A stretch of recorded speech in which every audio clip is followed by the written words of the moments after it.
સમગ્ર ભારતની અંદર મહાત્મા ગાંધીજીએ જે સમગ્ર ભારતને લોકશાહી આપવામાં આવી છે, ગાંધીજીના નેતૃત્વ નીચે સમગ્ર ભારત દેશને લોકશાહી મળી છે.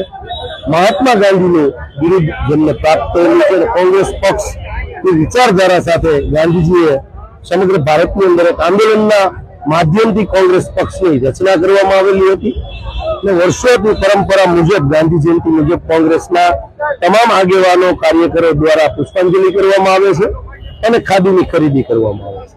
વિશેષ તમને આજે વાત કરવા જાવ તો રાષ્ટ્રીય શાળાની અંદર 11 વાગે સમગ્ર રાજકોટ શહેરની અંદર વસતા લોકો કે જે લોકો સ્વતંત્ર સેનાની તરીકે જોડાયેલા હોય અને ગાંધી વિચારો સાથે જોડાયેલા હોય એવા લોકોની કોંગ્રેસ પરિવાર દ્વારા સન્માનનો કાર્યક્રમ 11 વાગે રાષ્ટ્રીય શાળાએ પણ રાખેલો છે.